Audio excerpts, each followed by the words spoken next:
He chose laundry over the conversation on Sloterdijk. So. Well, I had originally said that if it was, about Sloterdijk, I wouldn't be there. But since I don't think that's the primary focus, I decided, okay, I'll show up anyhow. And when Sloterdijk comes up, I'll just keep quiet. But well, you know me, I'm not one for conflict. Yeah. Well, I don't. If there's a group of people that are getting something out of whatever it is, and it's not my thing, well, that's fine. I don't feel shut out or left out, and I don't feel like I ought to just go in there and go, well, you guys are all jerks because you're reading something I wouldn't, give the time of day to. Well, everybody, I don't think any of you don't have, for yourselves at least, good reasons to engage that. So why shouldn't you? And if something constructive, I'm very interested a lot more often in what comes out of that than what it's about in that regard. I didn't, even if I think back to my time in the Spheres reading group, the things that came out of that were talked about were much more interesting than anything that Sloterdijk had to say. But that was like the prompt for the discussion because we were reading him at the time. Oh, that's fair enough. I don't have to get all excited too, and other people shouldn't take my lack of excitement as a criticism of their having excitement. It's like listening to music. That was one of the nice things about the threads. There is this huge variety of things that show up where not necessarily everybody involved thought that they were all great, but they thought at least, well, they were worth listening to. So even if you don't listen to those kinds I listened to that, TJ did that thing on the apotheosis of the earth I listened to. Well, that's not my kind of music that I would sit down and say, oh, I'm just going to, chill for a while and I'll listen to something. That wouldn't be it. It's good for a quick lesson, though. Even if you don't like it, you're going to sit down and you'll get something out of it. But I did because I'm going, well, somebody I know likes this and thinks it's worth listening to. I'll give it a listen, Well, I may not look it up again. There's other things. I just finished reading a book by Baron Narabama. And he did this whole thing on jazz and Indian music. It was kind of like the last chapter of the book. Well, I know very little about jazz. And what I do know about Indian music, I don't particularly like. But that doesn't mean that I reject it. It's just that it's not something I think I would have to sit down and force myself to go through something. And if you can do that, let's say under the tutelage of somebody that knows what they're talking about and points out things that others don't hear, then you go, oh, okay, well, a new avenue's been open to me, because if it's just this purely subjective experience, for the longest time, I didn't like bluegrass music. But there came a time in my life where it started to mean something, or it started to speak to me in some way, or whatever it is that you want, however it is you want to describe it. And so you start engaging it more. And then my brother showed up one time when we were visiting at home, and he could play the guitar, and he's been in a couple of groups, and he started strumming a couple of things, and all of a sudden he started playing some bluegrass. It wasn't, I'm going to say, because he's just an amateur guitarist that played in actually it was a bunch of guys that liked to drink whiskey and got together every Thursday night and kind of played music. And after a while, they ended up getting gigs. So they started cleaning up their act a little bit, and they were playing literally for shots and beers. But when you hear them play it and you were there, you go, well, wait a minute, there's this whole different way of appreciating what's going on there. Maybe I can get into this more. And so in the meantime, there's a couple of, bluegrass groups I really enjoy, and it's opened up new avenues for me to explore musically. But I don't think because I don't particularly care for Indian music, I also think it's because I don't really understand what's going on. And one of the things that, the Barents, pointed out in his book was how a lot of jazz musicians saw connections that were there. And I go, well, that's pretty interesting. Maybe it would make more sense to me if I knew more about jazz, which I don't. That's just another one of those black holes in my I don't know, my education or whatever it is. Mhm. So, okay, well, we've got YouTube, we've got access to things. I can find a lot of stuff now that I probably couldn't before, because the library in the little town that I was at in Greensburg didn't have a whole lot. And over here in Germany, the libraries are similar to libraries elsewhere, but they cater to a different taste because it's a different culture. Although jazz is huge in Germany, but most libraries don't have a lot of audio collections that they lend out, you know. And it's very difficult for me to find time to go somewhere just to do that. You know, like the library in Campbell, where we lived in Silicon Valley, they had listening rooms. You could get an album and go into the listening room, but they didn't let you take them home. So you had to do it there. And it was like, okay, well, that's not necessarily the ambiance that I would maybe like to have or need. But it's probably just a square room like this. Yeah, right. Not a comfortable couch or something. Exactly. And it wasn't, some hi-fi stereo, even though I'm one of these people, it doesn't have to be. And my hearing is so poor these days that I don't get all the subtleties anyway. So I'm more in it for the overall impression that it's making, kind of thing. Mm-hmm. So, but it's funny you mentioned bluegrass. Of course, I'm here in Kentucky, grew up in Tennessee, and I was always outside of the planned environment. Of course, Nashville was foreign to me. So country, alt country, bluegrass, Americana, all of that was there in the background somewhere. My father was a classic rock type of guy. My mom, contemporary Christian. So there wasn't really the bluegrass space.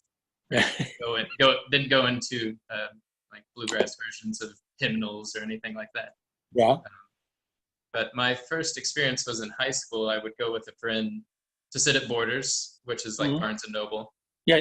Read. Right. There's a cafe there. You can sit there, and there'd be something like an open night mic or mic night. But this was a regular act. They called themselves musical therapy, and it was just for average friends. Yeah. And they taught me how to listen to bluegrass music. Yes. The woman's voice just hit a few notes that I've never heard before, and the perspective on bluegrass can seem so fast with the playing, but there's a subtle softness, and it can go all over the place. There's many dynamics. Bela Fleck is another popular, probably one of the most popular artists that a lot of people visualize. But he can do the fast banjo playing type of thing, and there's also this underlying subtle element to it. At least that's my experience. So yeah, having that physical, tangible experience really changes things. Just like playing for booze and just getting together with friends just to make some music. Yes, that's the same idea there. And that's one of the things I'd never done in my life. And my brother just kind of like opened a little window that you could look in there, and you go, oh, well, that's actually kind of interesting. And you realize there's just a whole lot more going on than what you think there is. But, it's also one of those cases where we tend to get very much influenced by the environments that we find ourselves in. Where I grew up, in Western Pennsylvania, in the time that I grew up, that was right when things started going psychedelic. So you had your, the major radio station in Pittsburgh was a soul station, but the commercial one was a pop music. They played a lot of Beatles and Jerry and the Pacemakers and things that everybody kind of knew about. But if you wanted to listen to other things, you had to find a station that played that stuff. And it was also the time when FM radio was just starting to, I can date myself here, that's for sure. When FM radio, most people I know didn't even have an FM radio. We happened to have one in our house, and had an FM band so that you could pick up things that you wouldn't hear otherwise. And the station was WAMO, WAMO. And it was practically an all-black station, and they had one white disc jockey. He was a blind guy by the name of Porky Chedwick.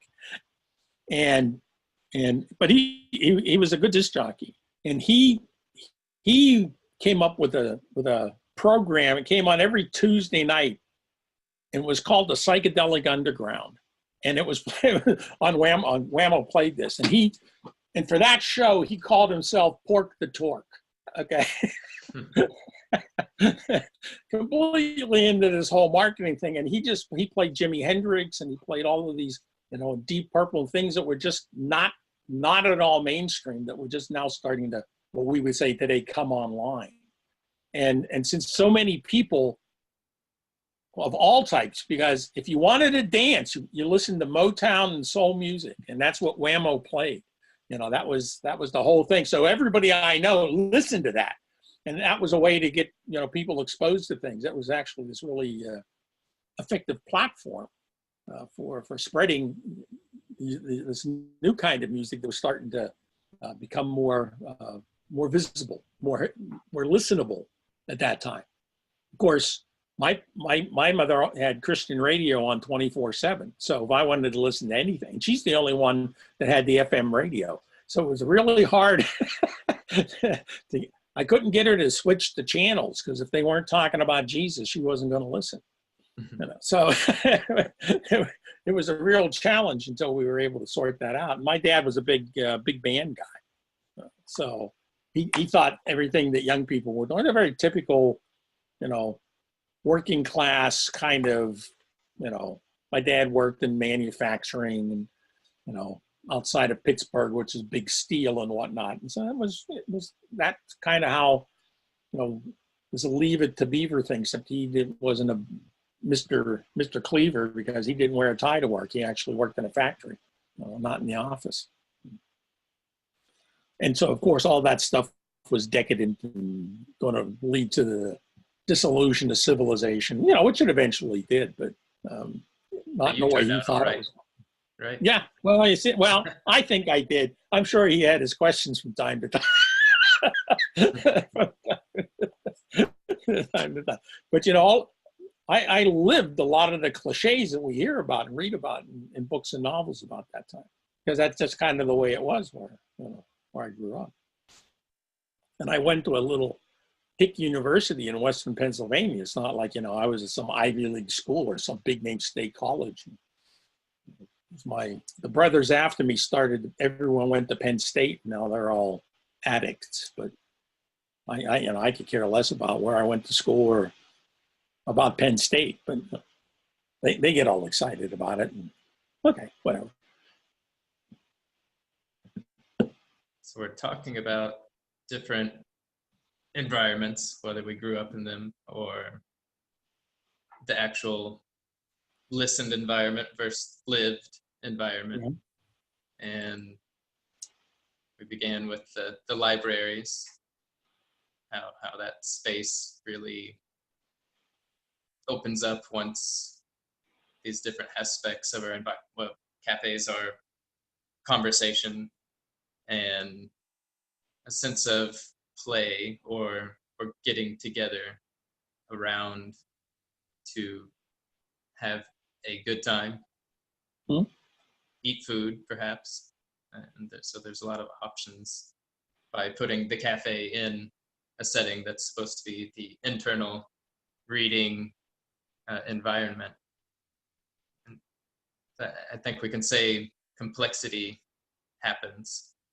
So in your era, there's this maybe a certain amount of branchings of music, and now, as Mark and others have noted, there's quite a bit more. Either we're made aware of this, or it's just division upon division of different genres and fusions and whatnot.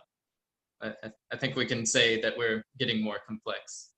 As I would agree 100%.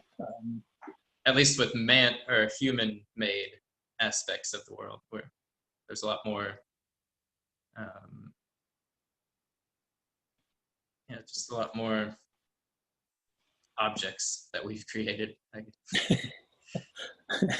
See, you can say it that way. You could just say we got a lot more stuff. We have a lot more things, and sometimes just the choice of vocabulary, kind of points in a direction that the discussion, will eventually go. That's the other thing I find very interesting when people get together, because we spend a lot of time negotiating on how we want to talk about something. When we certainly do a lot of that, I'd say we, the people that generally come to the cafe, kind of do that in the foreground as well.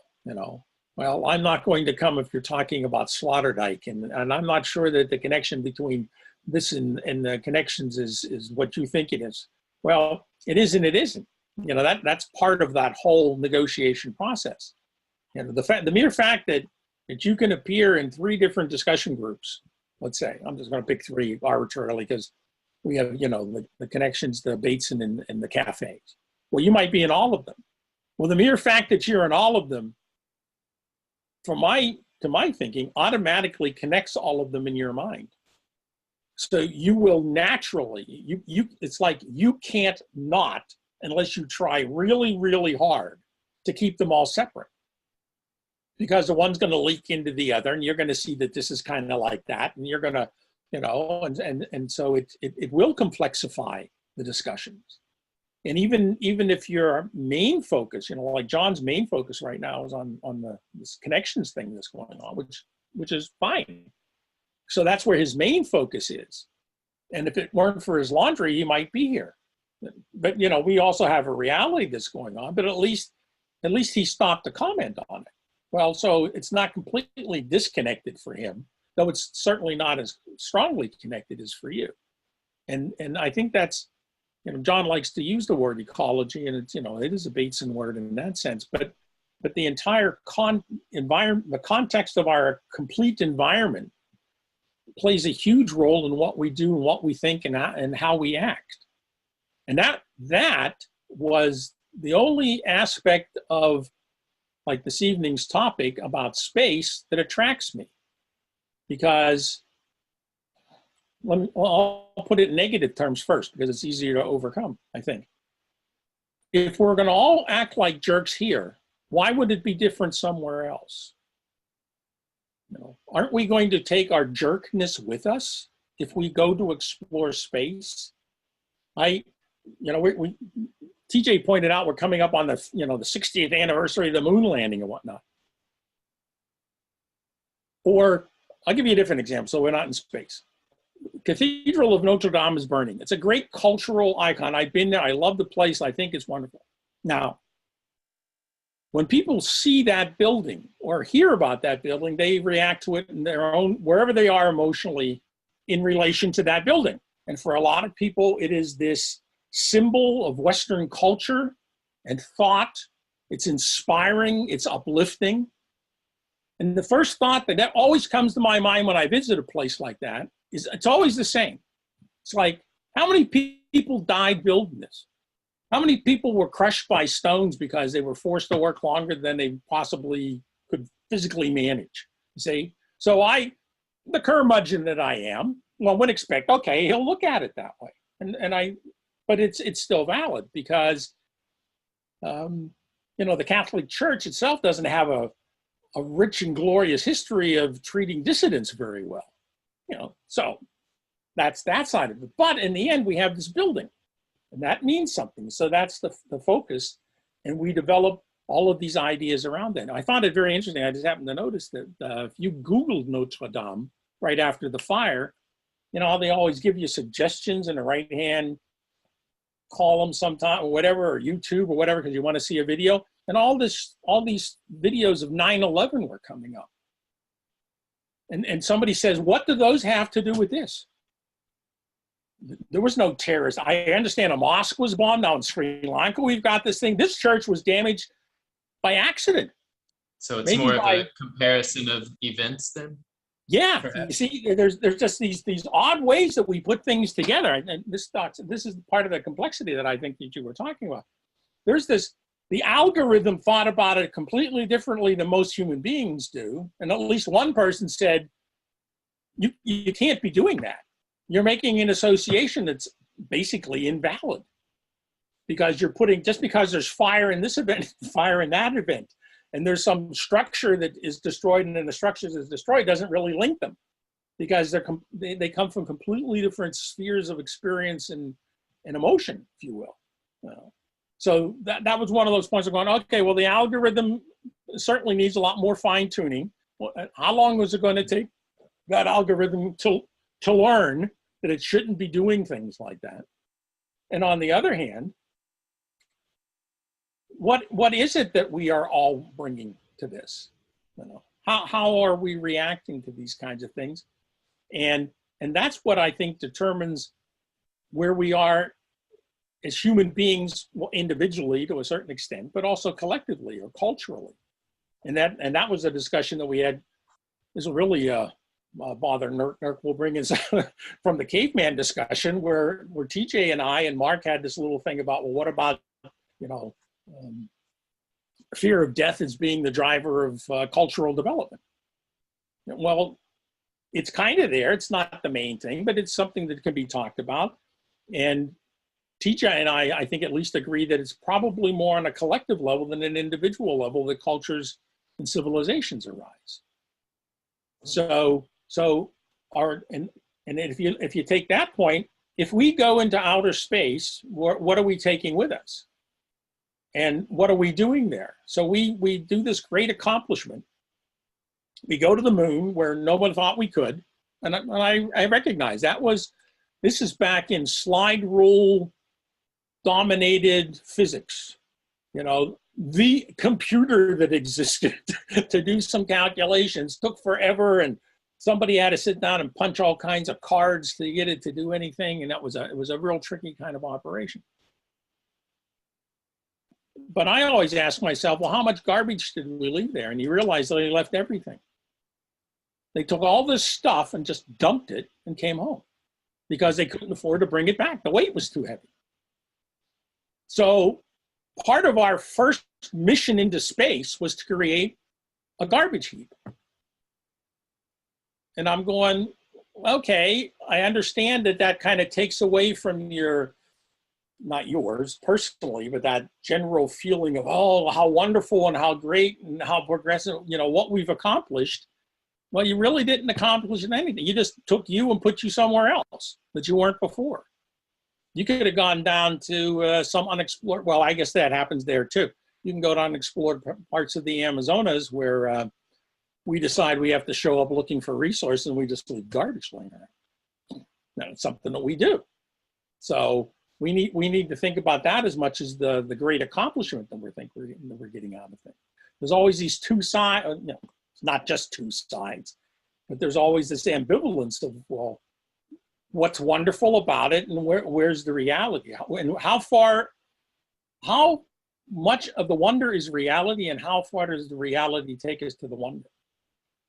And how much of it is just still mundane? Obviously, as the curmudgeon, I haven't given up on the human race, but I'm not real sure about them. It's just kind of that.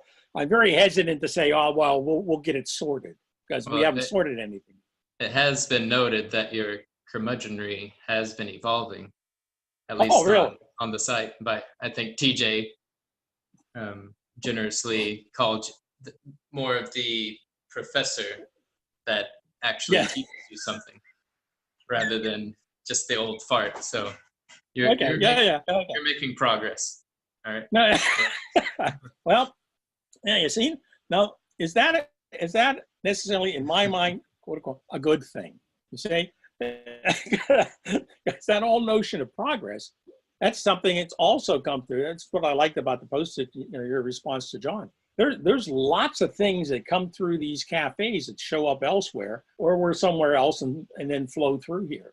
A lot of notions, a lot of thoughts, a lot of concepts, and the one of progress, or that notion of progress, is is one that keeps popping up here and there. It's not one that we've dealt with specifically, but it does keep popping up because it is an important notion. There's a lot in our modern day Western culture, if I can make it that generalized, that has its roots in that notion of progress.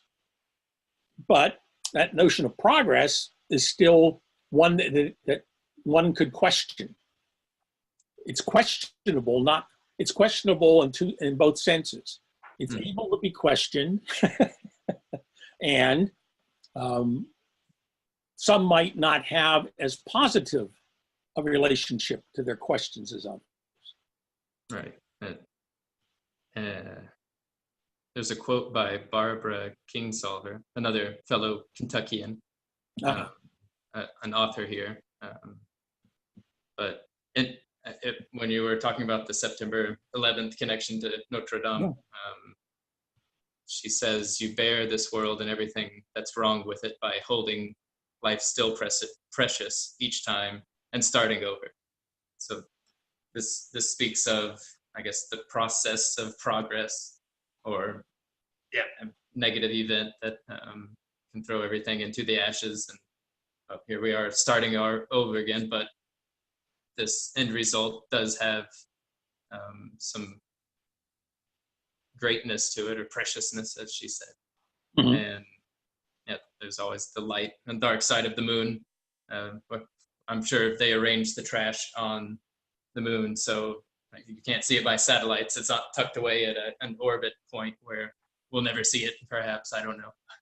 No, it's down in a crater that they it looked like a trash can. Yeah. No, they didn't take trash. That was the thing. Maybe that's the German in me. We like to line up our trash cans on the street when the trucks come by to pick up the garbage around here, just like we like to stack wood in a particular way so that the cords all end up in rectangular shapes and not just piles. Yeah, I'm right there with this heightened view of the Earthrise view. But I don't know if you read my comment about the space tourism, but essentially that might be how private individuals get into space and actually get to see this view. But what does it mean to the average civilian? It's probably just another great sight, a great experience, one that they'll never forget. They'll bring home and bring slides and pictures. They might have that feeling of awe, and perhaps one or two out of the 100 that travel will have that view of,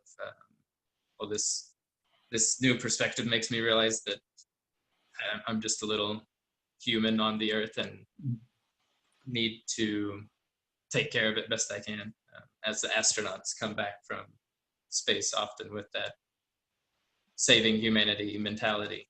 But they probably were born with that mentality as well. That's how they became astronauts. That's why they became astronauts. Yeah, we don't know exactly what always motivated them. And I'm sure that there will be individuals who do just that. It's also everybody that went to Notre Dame when it was still as it was, or you can go to any of the other Notre Dames, or you could go to what's a big cathedral there in New York? It doesn't matter. Or any one of these places, or you can go see the Leaning Tower of Pisa or the Colosseum, whatever. And there's lots of people who go there and are inspired by that and are in awe that we as humans manage to do that. It can be very inspiring. And so having that view of the earth could be for some very inspiring. I don't doubt that for a moment. I tend to doubt that those who see that are average people, because it's going to cost a lot of money. How long has it been, and how many things have had to happen so that the average person today, like probably the average person today, could even go to see a Notre Dame cathedral? 100 years ago, forget it. It's only within the last century that maybe, and it depends on how we define that average. average, because there's obviously, of the 7 billion people on the planet, all of those who are, scraping for subsistence don't come into question right now. Even though there are some who believe that their standard of living is much better than those who were just scraping out a living, 50,000 years ago, of which I'm not completely convinced, but maybe.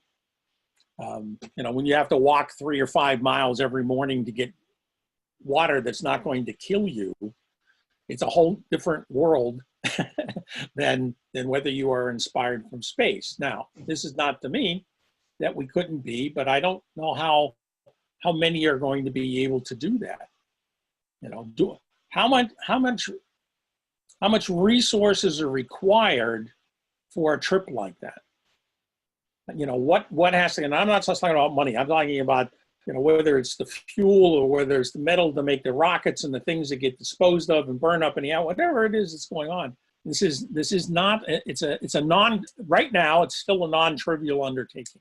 There was a time you could have said the same thing about cars, until Henry Ford comes along and figures out a way to produce cars so that, quote unquote, the average person could buy one.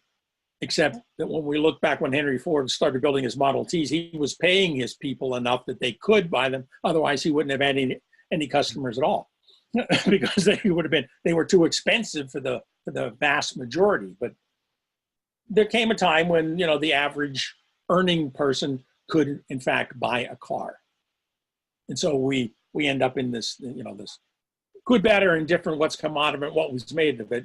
That's not the point. The point is, who's going to be able to do this, and how many people are actually going to benefit from it.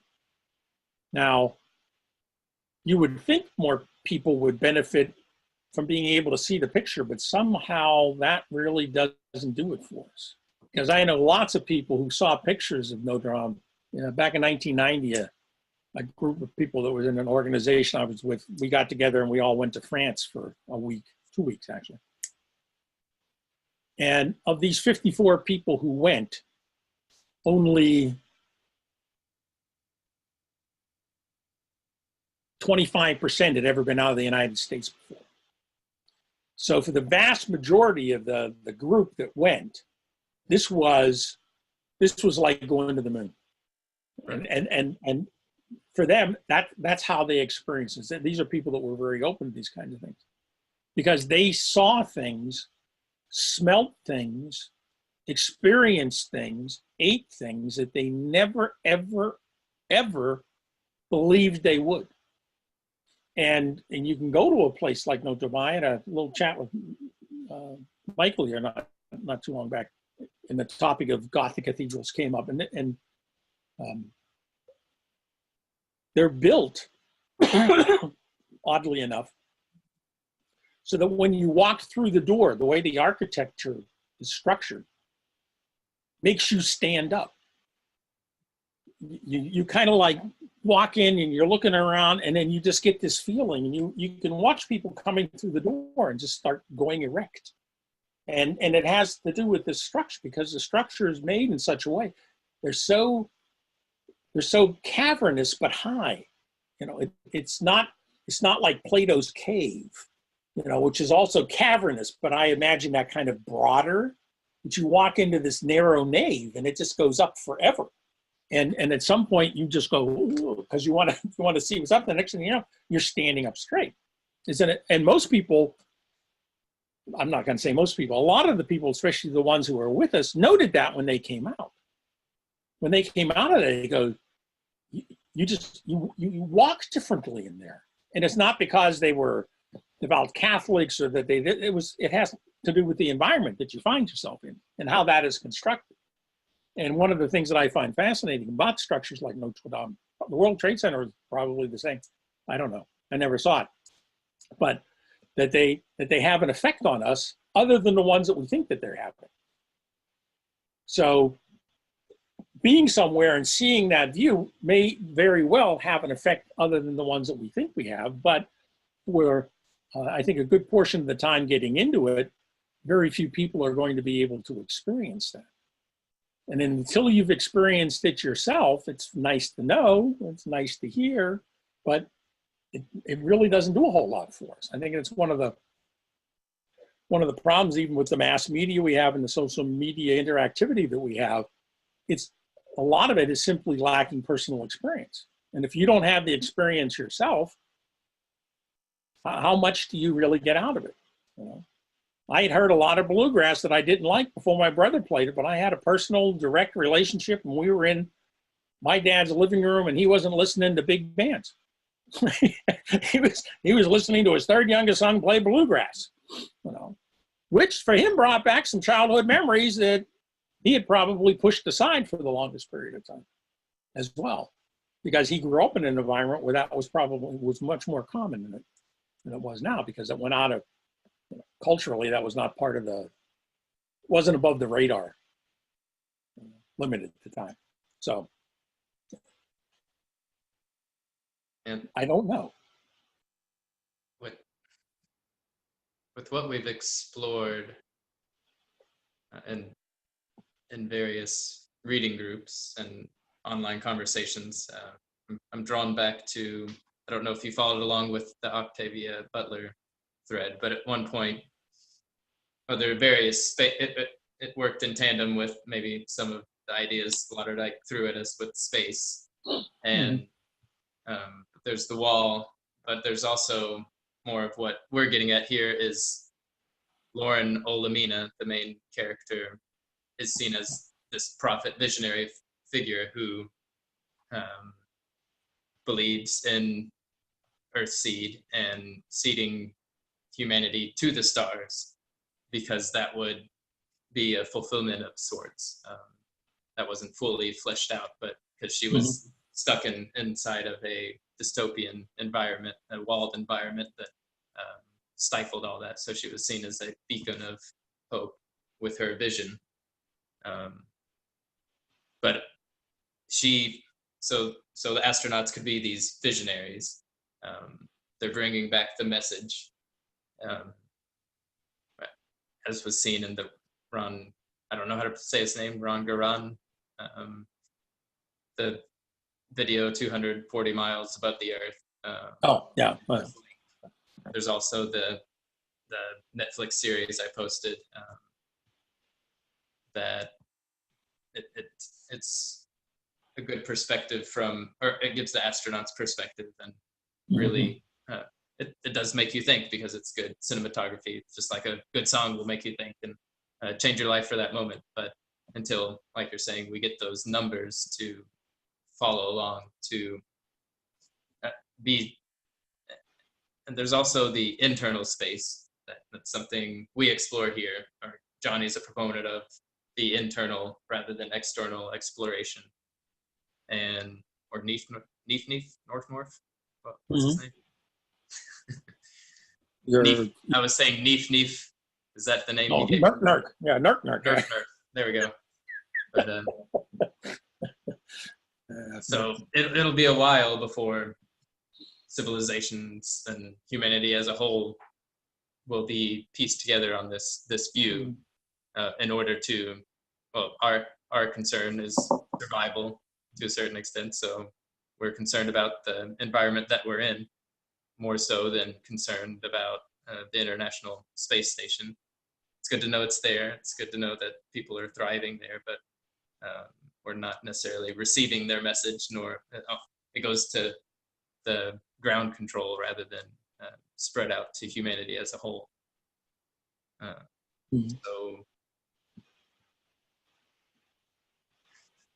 So yeah, we're here on the Earth. I think that's the concern that most of us want others to be concerned about, and not oh, I didn't use a straw today in my 40-ounce Coke. I just took a sip directly from the lip, so I saved a straw. That's a start. But then there's the mentality of, well, we've got to maybe rethink plastics, rethink how we're connected and our material possessions. So what's needed, what's not needed, what is poverty, what does it mean to conserve our environment and be conservative even. But so that's where I think we're at, and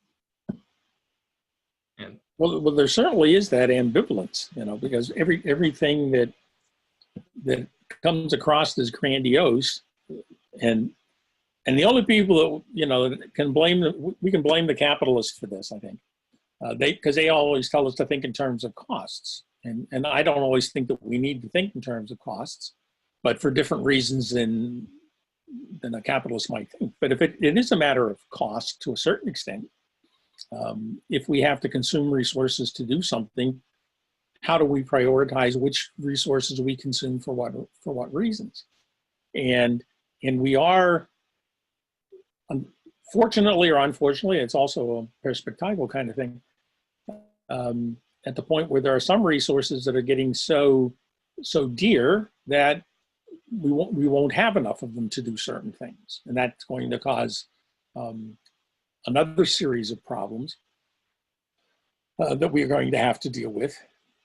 And sometimes it just strikes me as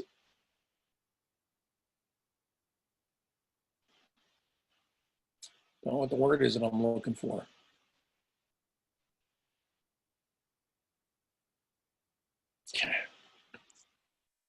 Pompous? I don't know. If we haven't solved some very basic fundamental problems in our immediate environment, poverty is a very relative but general topic that is of increasing noticeability in discussions. If we haven't been able to solve things like that or address them reasonably, what is the reaction from those who feel that they're in this poverty vis-a-vis those who think we should be devoting resources so that tourists can get a view of the earth that might inspire them? There's at some point, the rubber meets the road, and I think we should think big things. I'm a Sagittarian, so I tend to have grand visions of stuff anyway. The bigger the better, and whatever. Center of the universe, and okay.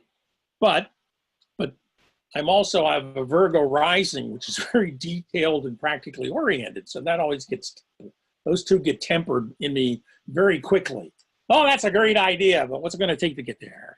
So and when you start putting that all together, you go, okay, well, let's aim high, but not that high. So maybe we can reach this one.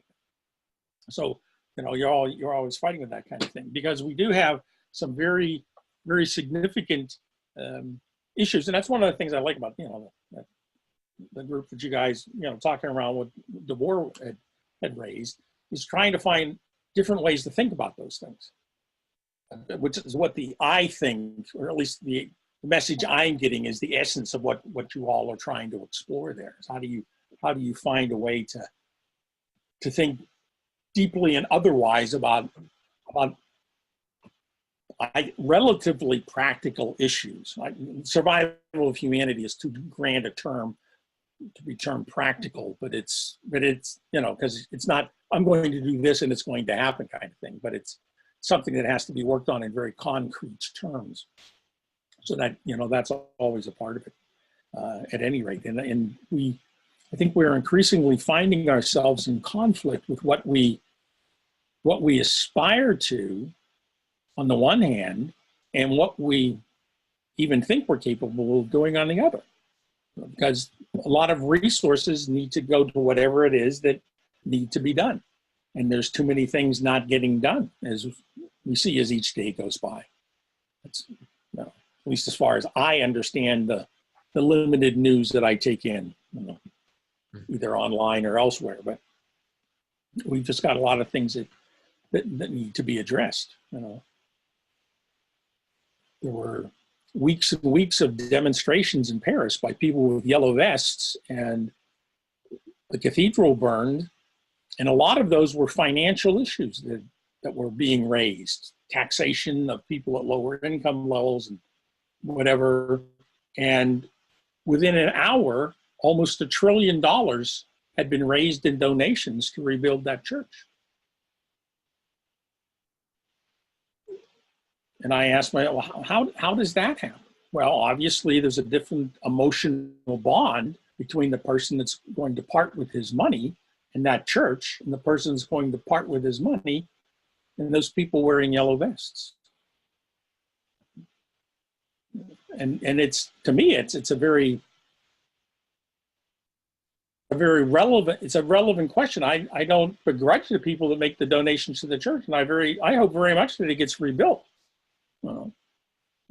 Because it does provide, regardless of its history and everything that's associated with it, it still provides a level of inspiration for a very large number of people. And I think that's in general a good thing. I think it's good when people get inspired.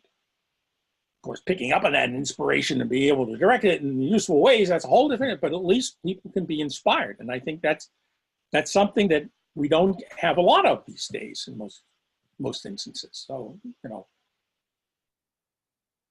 what do we,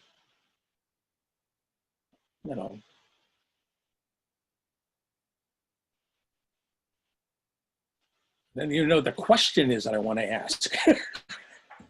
Yeah, I don't want to get started till you were done there. No, well, I'm kind of stuck there. My train's derailing because there's a question that I haven't figured out. So is the question now what? Is that the... Well, maybe that's a good place. Yeah, now what? Well, maybe that any place is probably a good place to start other than I can't figure out what it is I'm trying to ask.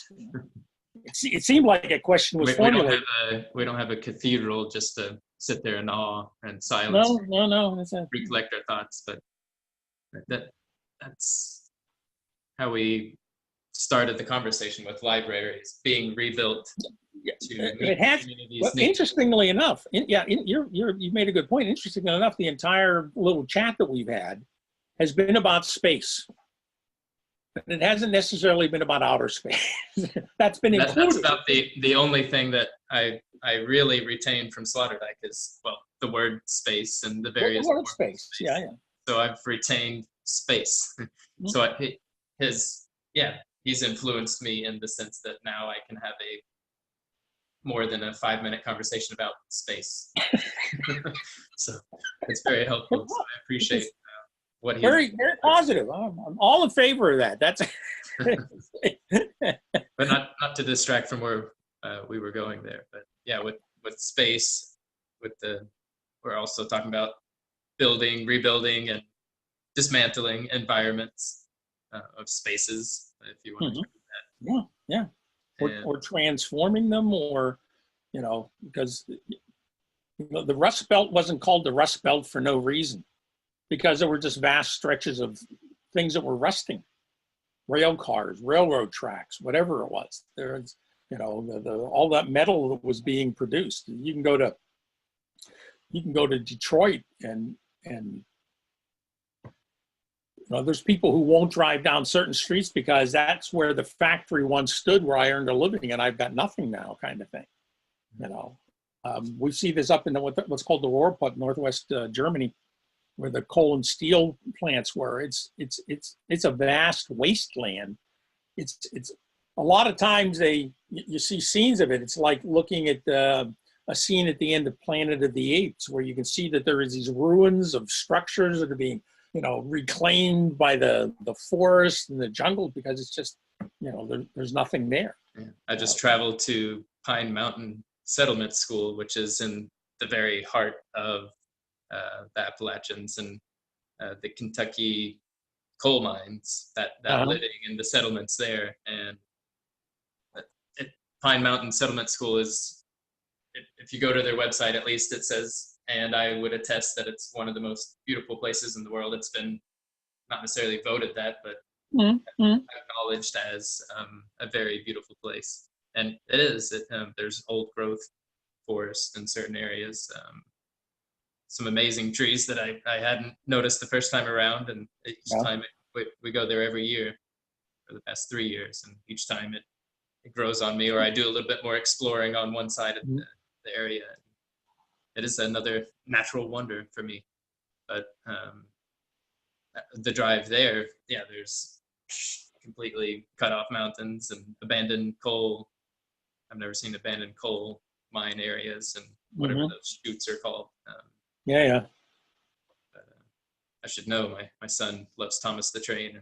And you were here, but yeah, anyways, yeah, there's destruction Yeah. and abandoned cities, as you were saying, the Rust Belt. Yeah, yeah. And one of the discussions that always comes up is, about employment and where people work and whatnot. Well, this came up in the Andrew Yang and Shapiro interview, where Shapiro was saying, well, why don't people just move? Why don't they just go wherever the jobs are? And my first reaction to that was, well, if we have such wonderful technology where you actually don't have to be physically located where you do what you do, why aren't the jobs where the people are? Why is there still this insistence that the person goes to the job instead of the job going to the person? Because if we had those kinds of things, and I think this is what one of the things he was trying to, Yang was trying to get at with his freedom dividend, was if you can get people where they are to invest in where they are, then it changes. But until that happens, it can't. And as long as you have nothing to invest with, well, nothing will happen. I mean, there is a certain logic to that, and I think it's compelling to a certain degree.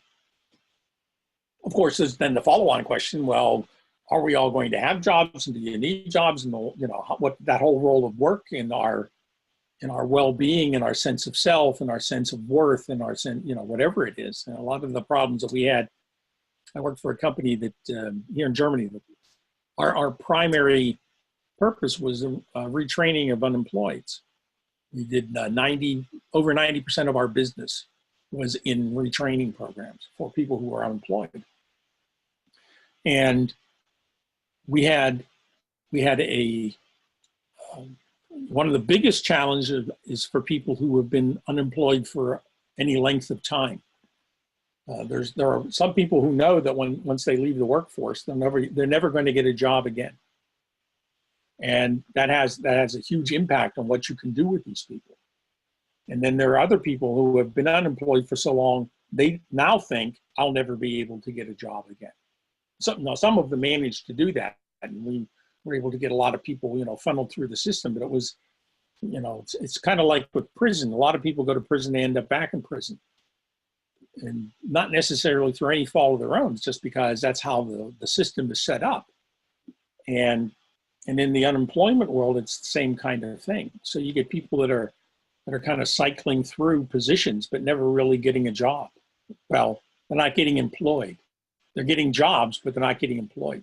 This is one of the big problems I had with the Clinton administration, because that's where it was at that time in the early 90s in the United States that the whole discussion switched from employment to jobs. And now we only ever talk about jobs. But a job by its very definition, the etymology of the word job is a short-term, sometimes a one-off thing. That's what people, when in the factory that I worked at where my dad spent 50 years, there were lots of jobs that came through. They were because a customer said, they built thermostats. I want 250 of this kind of thermostat and I want them by next week. And so that job was worked through because that's what a job, it was a temporary thing.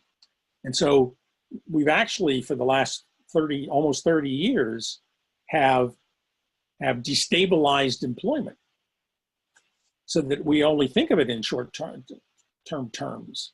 And I'm not sure how productive that is for people who are trying to make ends meet. It takes a certain mindset. I know that when I went to Silicon Valley, I was hired by a company and was laid off 8 months later. That was my first, quote unquote, permanent employment in the United States. And I managed to get a contracting job as an independent contractor at another company, and that lasted for 2 years. And it became very clear to me very quickly that the permanency was in the temporary. You can't get in permanently. And here in Germany, we still have a lot of people that are permanently employed. The last company I worked for, I worked for 18 years.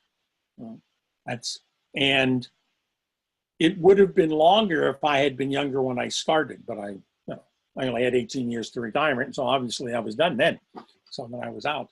But most people I know still look for the job they're going to retire from. Most Germans are still thinking that way, and it's not a healthy way to be thinking in the German economy of today, because that job you're going to retire from isn't the one you're going to get now, because you're probably going to go through 2 or 3 industries and 2 or 3 different job qualifications kinds of things before you find the one that you retire from, like I did. And I was more although I was an early adopter, unwillingly an early adopter, I think the way my work life panned out is probably more like how people's work lives are going to look in the future, or at least now. And I think even that, I've always said I've been extremely lucky that I was employed all the way to the end of my, until I turned 65. I don't think that's going to be true for a lot of people anymore, because it's just how employment markets are set up and how they're, or job markets. It's only gotten more complex or more proficient or proliferate. Yeah, it is prolific. Yeah, exactly. Yes, yes. Well, you can take the perspective of Silicon Valley or a restaurant, something like that, paying the bartender who watches your brother. No one will be receiving, that's below management level, a full-time job unless they're lucky. So that reduces the benefits, that causes you to have to jump jobs if it doesn't support enough. So that's the more worker class. And even in Silicon Valley, on I guess the more positive side, you're not told, and you're able to be more fluid. And that's, I guess, the name of the game now, is to have the capacity to step outside of a role, step into another, step outside again, and fill in different roles. And sometimes that can be great, and other times you're either overloaded at work because everybody else got cut off, and you're the sole individual taking care of 10 people's tasks. And then on the mechanical side, there's machines, of course, taking over truck driver jobs, as mentioned, and all the way up on the higher end health management, where doctors losing jobs because of machines, whether it's a good thing or not. Yeah. We always talk about the value of it later, don't we? But so we can say it's definitely getting more complex, and our ability to maintain that. Like your line of work was to help those unemployed get back in the work environment, correct? Essentially. Well, that's what the company did, but that's not what I did. See, that's the odd thing about it. That's what the company did for the most part. But we had one small department that was kind of like our R&D department. Now, in the education world, we don't generally think about R&D, but we were involved in, since we wanted to be active all over Europe, we were involved in in seeking out grants so that we could work on developing methods and projects and approaches that might be relevant on a Europe-wide basis. And these were European Union funded projects, and they required having a certain number of partners from a certain number of countries. There had to be a certain variety of that. And I spent about almost the last 8 years that I was there getting contracts like that, or projects, landing projects like that, where we could get this funding and carrying out these projects, so that we could potentially develop new approaches to what we were doing at home, which is our main business. So I was kind of like funneling into that, but it's kind of like in the Army, any large organization. The number of people at VW that actually work in manufacturing are the fewest of them all. Most people work in the administration somewhere. It's because they're in accounting and controlling and in sales and in marketing. The last company I worked for in America, I worked for a little a little startup that by that time I was like the 8th person that was hired there. We were acquired by a larger company from Seattle who made medical equipment, and they were in turn bought by American Home Products, which it's probably the largest medical products company in the United States. Well, it was at the time. And we didn't, and the Quinton, the company that bought us, was a $750 million company, which is a fairly sized company when you think about it. But there were only like 1,400 people that worked in the entire company, and 700 of them were salesmen. It was like the entire workforce was sales. They didn't make anything. They just tried to get our products into the hands of potential customers. And one of the reasons that we were acquired is that we had another couple of gizmos that they could put into their portfolio that seemed to fit with some of the other things that they were doing. Turns out they didn't really. That was another thing. Most mergers and acquisitions are stories worth reading just for the sheer inanity of it all. But because it was very difficult to bring this all into line with one another. And none of these, and one of the ways that the company saved a lot of costs was no salesman was allowed to have an office in the building. So you had to either stock your garage if you had products you needed to deliver quickly. You had to more or less operate out of your home. So although they paid expenses for things, and they were most American companies are relatively generous with those kinds, there was still a whole lot that the individual salesperson had to bring to the party in order to be able to survive. And what they paid these people was not necessarily generous, because they expected them to actually earn their commissions in order to in order to survive. So if you wanted to live well, you had to sell well in the end. One of the fascinating things about it, they had what they called the President's Club, and for the salespeople, and you got entry into the President's Club when your commissions exceeded the salary of the CEO. Mm-hmm. They were really gung-ho about you selling up there. It was an exclusive club, but if you were in it, let me tell you, you were treated literally like royally by the CEO himself, because that's where he got his bonus, was from you getting into the club. Exactly. Kind of thing. It was an interesting kind of construct. But my point is, although we were a producer of medical equipment, I'm going to guess that at best 25% of the workforce was actually in production. Mm-hmm. And it's the same in the military. For every grunt that's out on the front line, there's at least 3 people behind him, if not in the meantime 7 to 10 people behind him supporting what he's doing, from the logistics, the administration, the transportation, the whole infrastructure set up, maintenance, whatever. There's just this huge back office that becomes with whatever it is that we think that we're doing. So, the loss of manufacturing jobs, it wasn't just a loss of manufacturing jobs, it was also a loss of all those administrative jobs that went along with them. So at one time, 16% of the American economy was made up of manufacturing, but there wasn't 16% of the workforce in manufacturing.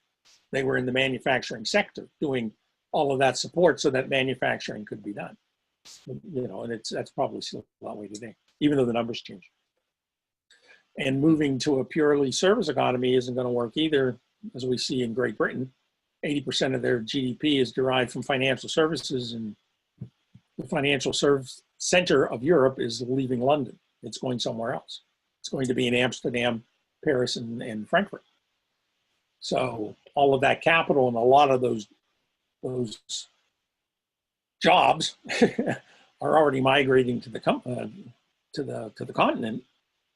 And so they don't, I don't know what they're going to fill it with. They've got themselves in a real mess, which is also, if I want to kind of tie the loop, because it's a thought I kept having, we keep looking at the, the Earth from outer space, that little blue marble, that, Earthrise kind of thing.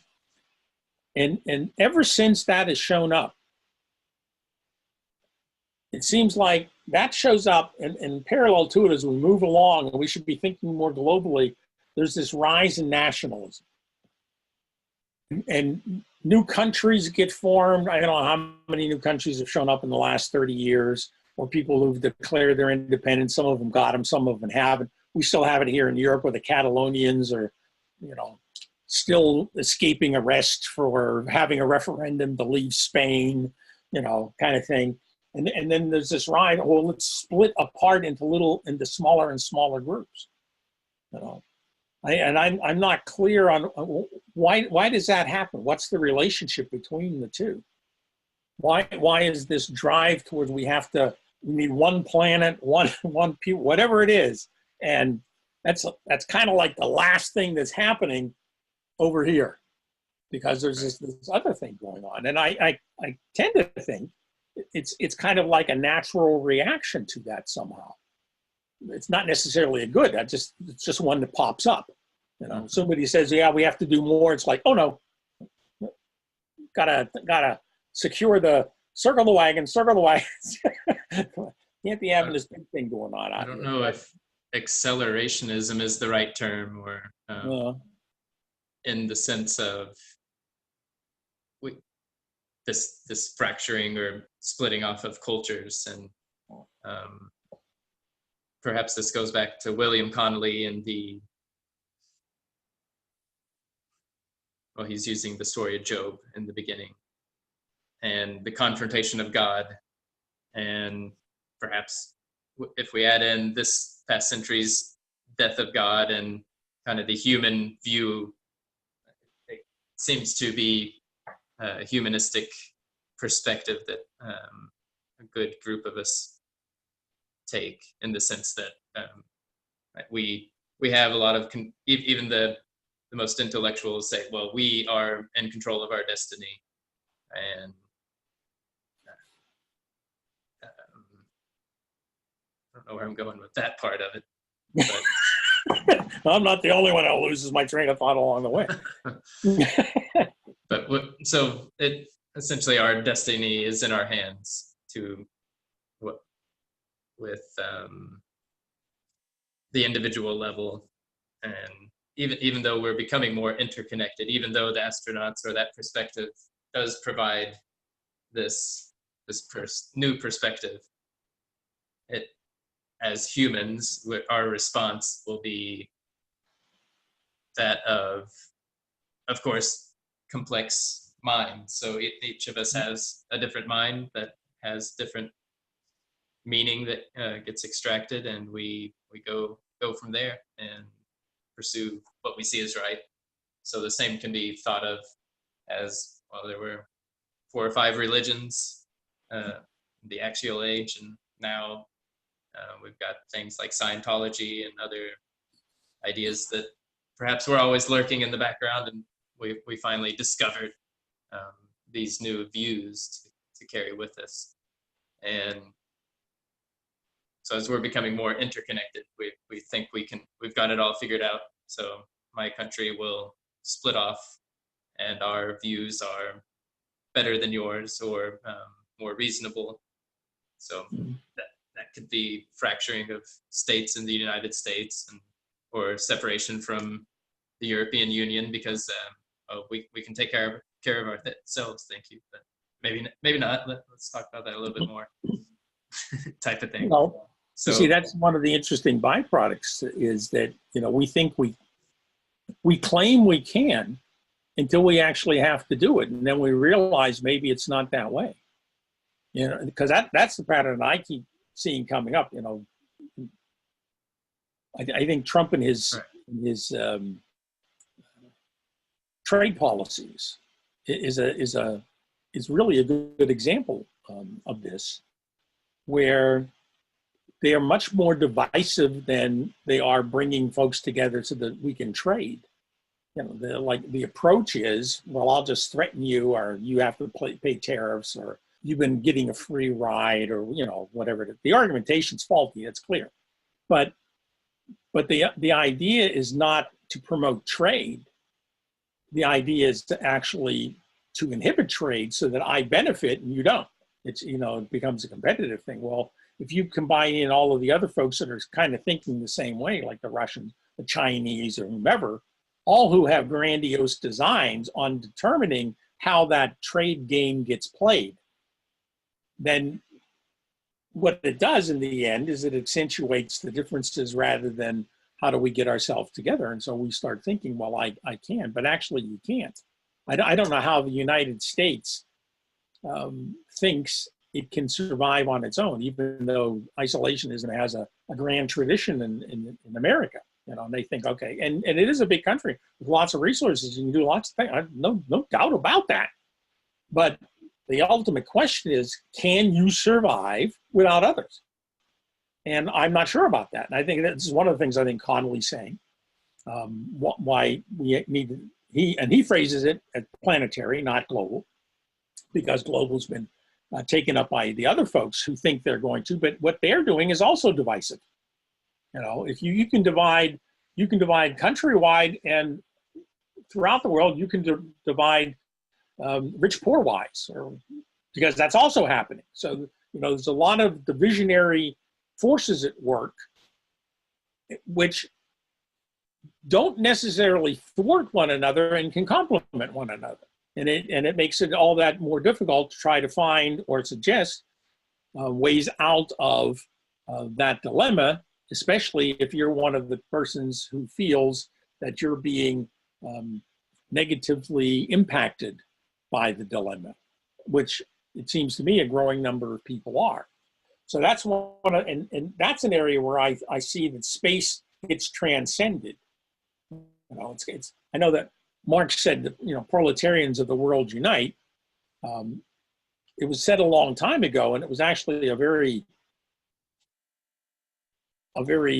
almost prophetic statement, because he was talking about of the world unite. I mean, so he was speaking on a scale much larger than any single individual country, because he saw a common thread to all of them. And that's becoming more of a reality today, because we realize when we see what the yellow vests in France are complaining about, then we go, well, actually, that's what I'm complaining about here. And there's lots of people in America who goes, well, that's what I'm complaining about here. You know, why do I have to pay an unfair burden of what it is that we want to do? It's not that, no, I don't want to. It's just that I'm, you know, what's being asked of me is more than is being asked of others, and I consider that unfair. So that space is a different space than the national space. But we do have a lot of spaces in all of this. And I personally don't think Sloterdijk's very helpful in that, but at least he raises that issue, that there are different spaces that we need to think about. I'll give him that much, okay? I'm not complete. So much. I'll accept that. But yeah, with also how we view each other in that space, and so the metaphor of cancer might be a good one for there's this spreading of these ideas into all sorts of directions, and cancer is sort of a selfish, it doesn't have an end goal of let me create a structure out of this massive cells that I'm doing. It's just kind of let's grow and take over this system, and I guess there's some sort of cohesion, but it's a lot different from I forget the guy's name in the quantum video that Johnny posted on one of the threads. Alexander Vint, maybe. but at the end of it was Oh. a 16-minute video about. At the end, it concludes that we're walking quantum wave functions. So going into this quantum consciousness of sorts, or making this leap from the solely physical biological basis of consciousness into seeing the world from the quantum perspective. And the guy in the video, which I don't have background or enough knowledge to fact check him, but he essentially states this is a much simpler worldview, and it can be flexible and see us as rather than completely bounded by our boundaries. We have leaky margins. We have kind of boundaries, porous boundaries that defines how we're connected to each other. So that speaks of our actions and ethics, perhaps. And I want to bring in education too, or the re-education. That's essentially what our astronaut teachers are wanting to bring back is this re-education of how we put our minds together to either save ourselves or create a better world, or see from a perspective. So, and our educational systems are completely backwards at this point. Still, we haven't officially learned how to learn in maybe the most efficient, or if you don't like efficient, the most, or a more flexible way, or that allows for some sort of freedom for creativity. So there's a lot of aspects that we can throw in here, but I feel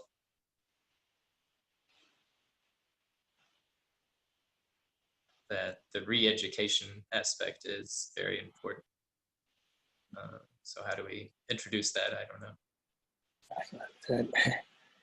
It's another one of those key questions that is in dire need of addressing, but it's hard to really formulate without getting the discussion sidetracked in a lot of ways. I mean, our current education system, for all intents and purposes, I think, is a result of the Industrial Revolution. That's why it looks so factory-like. That's why we have inputs and something happens, and then there's outputs on the other side. And there was a lot of standardization that had to flow into that. One of the things that was Henry Ford's, he's a good example. It's a good metaphor in that regard. It was the standardization of parts, the ability to make an assembly line, getting things, the parts that fit interchangeable parts. All of those things do have their place and have their value. And for having a populace that could read, write, and reckon also in the workplace, once things got to a certain place, when we finally got kids out of the workforce, and it was not just brute force labor that was required, that they kind of fit. But we don't really live in that world anymore. That part of our world is just a small portion of it. And when we're faced with the possibility or the probability that a lot of people are going to be without work because they will be replaced by automation. There's the adage is right around Silicon Valley. It's somebody's law, Godwin's law, Edwin's law. I don't know, one of those. Moore's law. It says that if something can be automated, it will be. No one will stop it. If it can be, it's going to happen. It may not be today, it may not be tomorrow, but it will happen. That's what we see. There's a lot of, this was back in the 80s. There were already some lawyers there are certain aspects of law that are pure flowchart. I mean, absolute flowchart. And you literally could develop an algorithm that would get you from these are the inputs, that's the output. You could get to the end. You don't need a lawyer to run through that. And there were companies that were offering those kinds of services. Some medical diagnoses are like that. That's why there's this big push to have nurse practitioners do diagnostics, not necessarily doctors, of course, are trying to prohibit that because that's part of their bailiwick and what they get paid for. But whereas those outside of the profession say, but that frees you up to do more of what you're specialized to do, then you can do that. But there are some aspects of medicine that are probably they are automatable, and they will become automated at some point. We know that manufacturing can be automated to an extremely high degree. That's why when I visited a car factory in Detroit in the 60s, the last time my family ever went on vacation, there were 20,000 people working in the factory.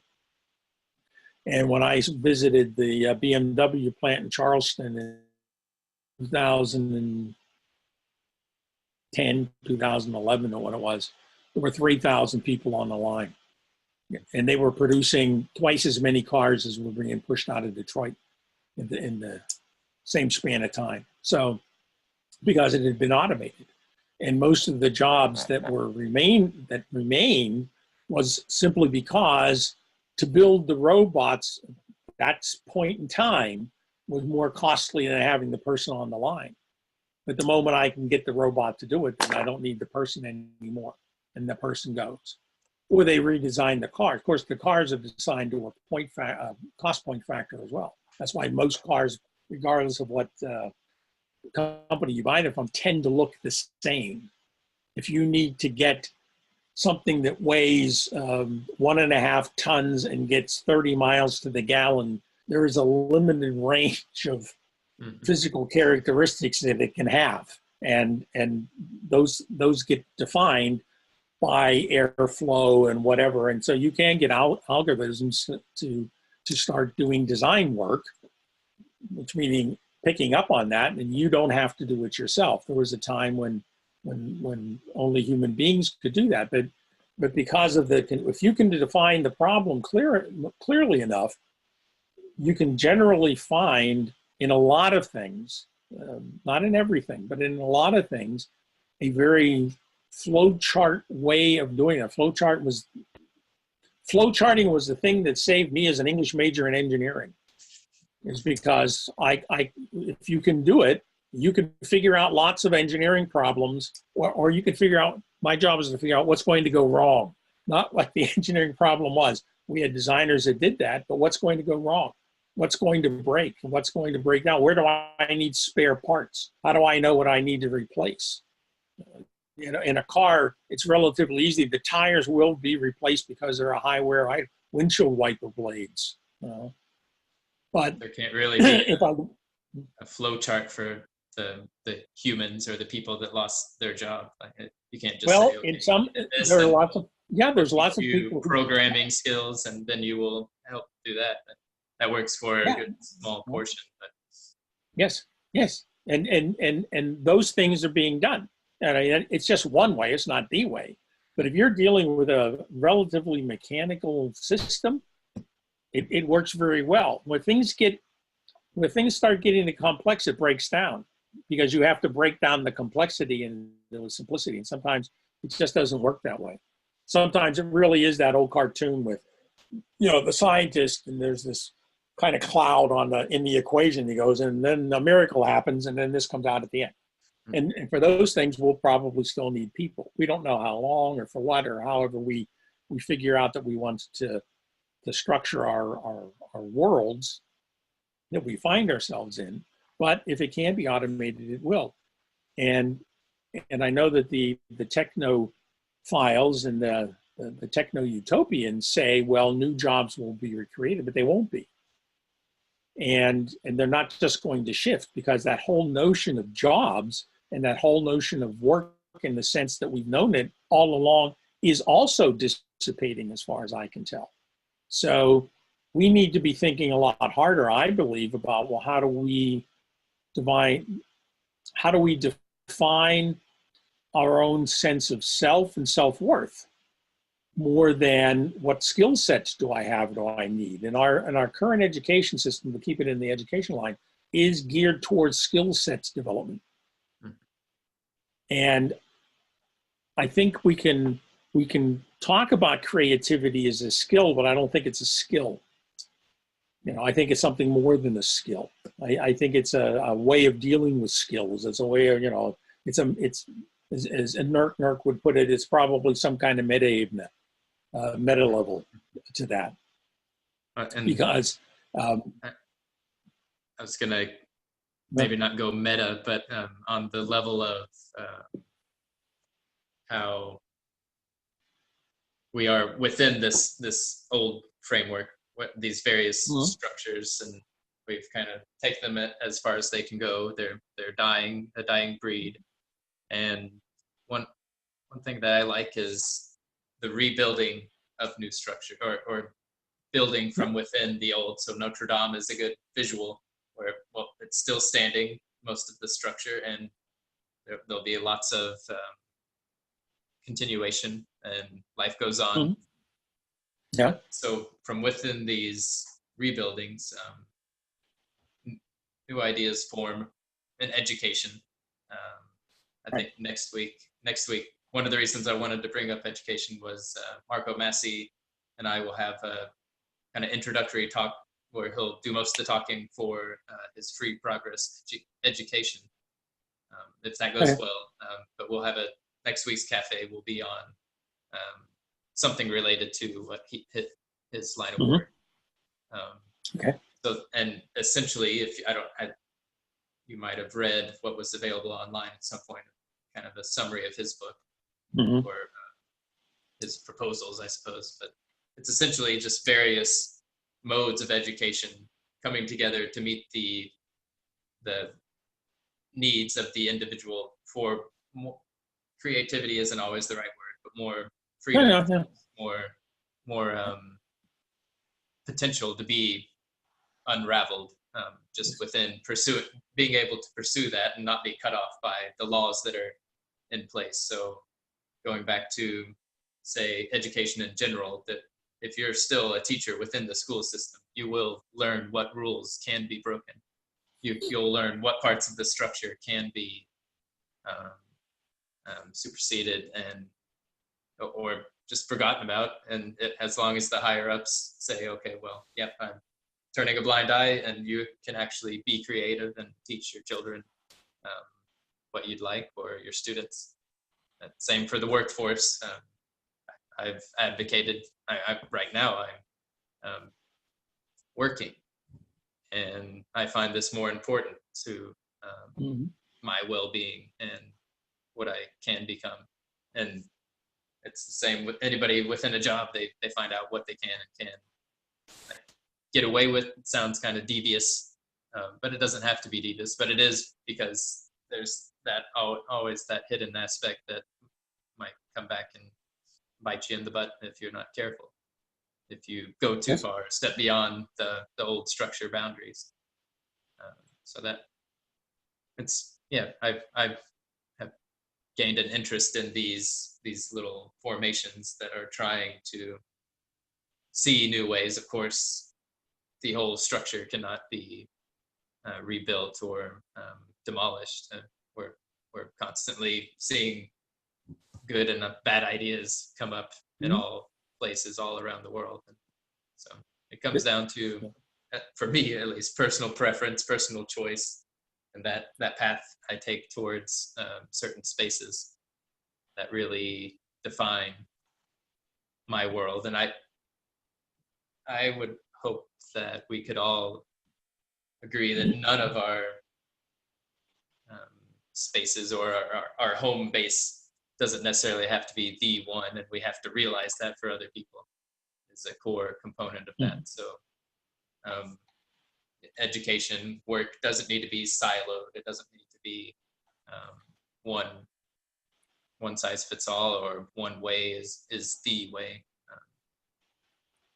So that's where I'm at with these educational thoughts, work thoughts. Right, and I can only underscore those are good thoughts to have. the the the other side of the coin is, this is what I saw in the work at the last company that I was at. Since we did retrain unemployed, what we did was always geared towards these folks finding a place somewhere in the employment market, permanently or temporarily, it doesn't really matter.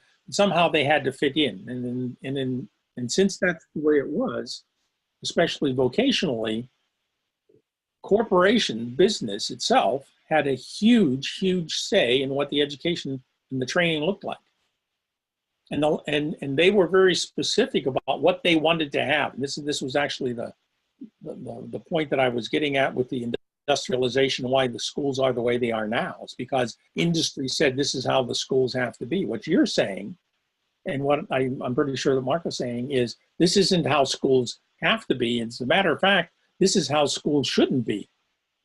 They need to be different because the raw materials or the resources that we're providing, that's the human potential that is still a part of whatever it is that's going on, be it within some corporate or productive economic environment or otherwise.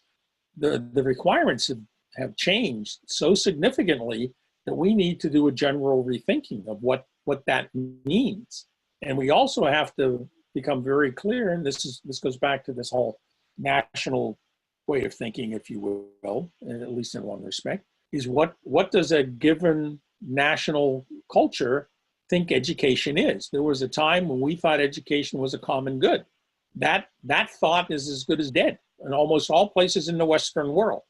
It's viewed as a commodity, and which I find to be abhorrent personally, but exceedingly dangerous, generally speaking, because it can't be that. If you do, then we're back to, okay, people who can see the earth rise are only the people who can pay for it, and the people who are getting an education, only those who can pay for it. And we're suddenly back into a pre-feudal configuration, which is nowhere where we wanted to go at all. And it's probably the last thing we need, though. We all know that back in those configurations, there were a lot of creative people running around, and a lot of them took a lot of heavy hits because they were running around with different ideas. But I always hope that we can learn from past mistakes and not repeat what was going on back in the Middle Ages and get over that and do something that's productive for all of us, because it would also benefit those people who are in that corporate environment who think that they need something very specific. And a lot of times they don't. The reason I managed to survive in so many fields of endeavor for which I was not qualified was simply because I was willing to do what nobody else wanted to do. The most long-lasting productive job in any country, company is doing what nobody else wants to do. And if you can figure out how to do it, they tend not to fire you because it has to get done. And if you those things that people are avoiding like the plague, it's a very helpful way to get through things. But that's a part of playing a game in wherever you are, that not most people, I had people just tell me flat out, I didn't go to college. I went to college to be this, not that. Well, I went to college to be an English teacher, but I'm not teaching English. Then I went to college to be a business person, but I'm not that either. So I have to do something else, because this is how our world is now set up. I need to be employed so that my family can eat and we can have a place to live, and on we go. So then I'll do something else. But one thing I did learn along the way is everything's learnable. But most people didn't do those jobs because they didn't want to learn those kinds of things. It wasn't that they were hard. It was just, I don't want to do that. That's not what I wanted to do. They had a very different definition of themselves. And my definition of myself was, I like to do interesting things. And it was always interesting to figure out the problem that everyone else said couldn't be solved. Most of them are not really problems when you dig into them very far. It's just because nobody wants to do it. Then you realize you can do this, that, and whatnot, and you're fine. And the company, whoever that is then happy because That's one less thing. That's one less pain in their side. They can devote their energies and attentions to things that are more important, like getting a promotion, or which I didn't care about because I was never in a position to be promoted into or out of. Were you a rule breaker? Would you? I learned very early, very early. I didn't know if this is a strategy you're talking about of doing these odd jobs, and then that builds trust, and then that builds. It does. And I learned very early in my career that it's much easier to ask for forgiveness than it is to. Way easier. So you cut off. You said it's much easier to ask for forgiveness. Right. And to ask for permission. That's right. Believe me. Are you there? Oh, mindful AI. That was a long half hour. That doesn't matter. You there? Sorry about that. Can you hear me? We can hear you now. Yes. After the gasp. Oh, well, sorry about. The thing that I thought would take 15 minutes took about an hour. And it took an hour and 15 minutes. So as these things go. But I didn't want to interrupt. I specifically thought I would be on mute so that you could keep going and I could dovetail in at an appropriate moment. It sounds like you were talking about education. Yes. You've come back to Earth from the space station. Yeah, we've been all over the place, but always within our space. You're transplanting your space wherever you go. That's actually one thing we haven't officially talked about. I don't think is. No, but that's been kind of there all along. You know, it's the garbage heap too. You know, I always take me wherever I go. From most people, they say, unfortunately, you know, but. Oh, that's true. We did start out with. Yeah. So we took our shit and dumped it elsewhere. That was the beginning of the conversation. You can fill in the gap from there into education, Marco. Was there some shitting on Peter Sloterdijk as part of this call, or Sloterdijk? We tried not to mention the name too for Ed's sake, but no, we've noted that everybody's growing up. There's lots of even Ed is growing up in the curmudgeon world, according to TJ. He's now more on the professional or professor level of curmudgeonry, where you actually learn something from it rather than just laying down the shit. So, but no, we've been going all over the place. Well, would it be an appropriate moment to summarize or to relate the various places you've been going to the theme of the call? That would give me something to respond to, because I've only heard the last couple of minutes, and some kind of curmudgeonly critique of the educational system seemed to be where you were going with this. So I don't mind.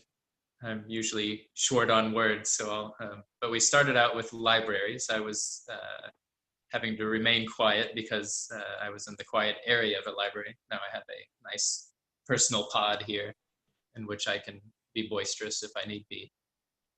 But we talked about the revamping of libraries from the space of books only, and now libraries in Germany and Kentucky all over are introducing cafes, introducing technology, computers, audio, visual options, which is also allowing individuals to be part of the book environment, to participate in the stacks. And from there, we took it all over the place. But we went into musical experience, Notre Dame, and experience of the depth of experience of the kind of physical presence, the awe of the size of a cathedral, that makes you stand up straight and be a little bit more structured, perhaps, in your thoughts. And from there, I guess we went both cosmic, and we went back to the ground, or remained grounded. So, what do you say, Ed? That's absolutely correct, Doug. One of the things that kept creeping up, I think this is one of the reasons why we've gone off on a couple of tangents as well, is there seems to be a correlation, I brought this point up, between looking at the planet as a planet, but not feeling very much like a planet in reality. Because we're right in the midst of I think a very strong wave of nationalism, where that seems to be breaking up, and it's at a time where we really do need to be thinking more on a planetary scale. So, we never got to the point of being observed from outer space, but everything that we've talked about this evening has been about space of one kind, or how we define our spaces, or redefine our spaces, or take the spaces that we feel comfortable in with us whenever we go somewhere else. Because although it would be nice if a lot of people saw the Earth rise and be inspired by a scene like that, the realism, or I think the realistic view is, very few people are ever going to be able to do that. We have resource issues that need to be addressed. A lot of things that come about, break down to who can afford to do it and who can't. So that's how every time that we kind of went towards outer space, we found ourselves drawn back to Earth and some very practical issues that concern us all of the time. And we haven't talked specifically and directly about Mr. Sloterdijk and what he might have to say about that, simply because what he might have to say about that wasn't germane to what we were talking about at the time. One of the things that I did give Mr. Sloterdijk credit for is the fact that he space. And that's why I think this theme of the entire discussion that we've had tonight has been about space itself, not necessarily outer space, and not necessarily about inner space, but how we deal with, come to terms with, adjust to, and make the best of, or not, the spaces in which we find ourselves. And sometimes expanding that to contexts, not just the space itself, but the context in which that space is recognized, which is how we ended up at education again. So, educational systems reflect certain economic and blah, blah, blah, but they need to be spaces to do other things because we have other things that we need to do now. That's kind of how we got to that side of this. This was, I wouldn't call it a straight line discussion of a topic. This was an exploration of a theme over the last hour and a half or so. Yeah, I almost feel like we could have left out the reading, or maybe the participants would have known secretly what the reading was about, and we have to let the listener guess what it's about. Eventually, it would come to this short essay, and the main theme of the cafe. But as we know, it never needs to be there, so we took it in the direction we saw fit. We're still going with it. Do you have any thoughts on space, Marco?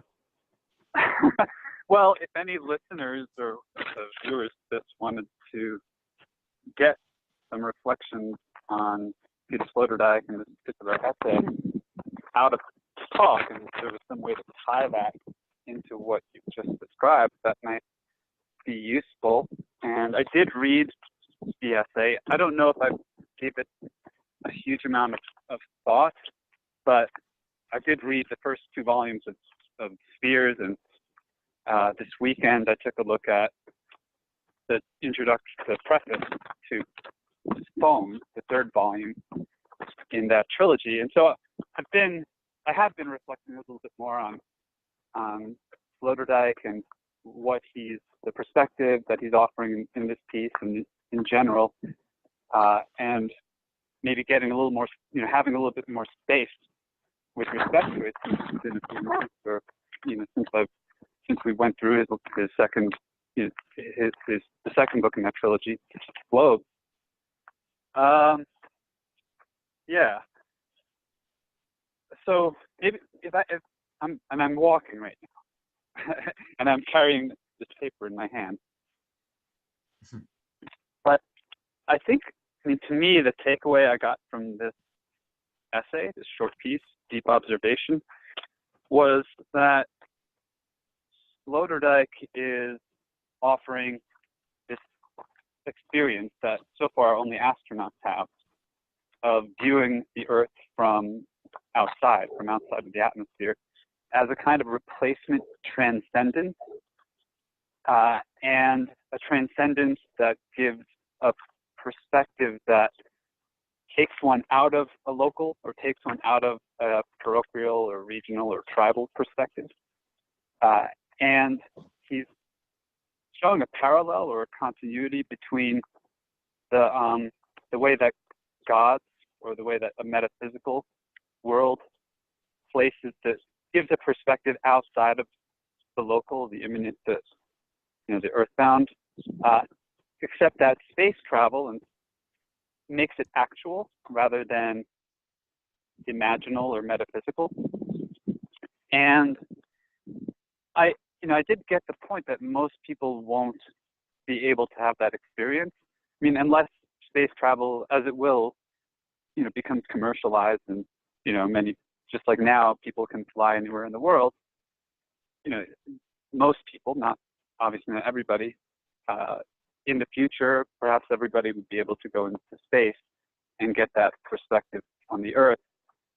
But even if we don't go to space, we still have a whole cultural landscape that has developed out of that seminal experience. And that spans everything from science fiction to Earth Day, to the idea that there's a day dedicated to the Earth as a whole, and that day is symbolized by the image of the Earth from space. Space being that perspective outside of the atmosphere, and that's made possible by the space program. And so I think he's saying that that's like an actualization of what previously was a metaphysical experience, and that there is something significant. He says it's unprecedented, that perspective is. And so I'm not sure that it totally matters that one doesn't actually go to space to see the Earth, because it gets embedded into the cultural anatomy, cultural landscape, and it provides, I think, at least this would be an a direction I would go with this, is that the more we have that perspective, kind of better, because it is unifying on a material level. We literally are all on the planet, and even though we don't see that in our immediate, using our immediate senses, immediate perceptual senses, what the media gives us, we start to get it about media, including the media extension of ourselves. The media can give us that, can give us that outside. And that's not a possibility. I think that's what I've said before. That's not intended way to be at this moment. I've lost you, Michael. Yeah, sorry, I was on mute, and the past 30 seconds maybe we were unable to understand. No. Oh no. Okay. Do you hear me now? Yes. That's better. So what I was saying was about the media, and right. how, because media are extensions of our ability to see, we don't have to, with our own two eyes, on a space station looking at the Earth, we can have that experience virtually, as it were, through media representation. And that's what we get in sci-fi movies and in things like Earth Day, which give us a picture, an image of the Earth, so that we can see it as it materially is. And we could see, people, human beings could see that they are on the same planet. And that's a real thing. It's not just an imagined thing.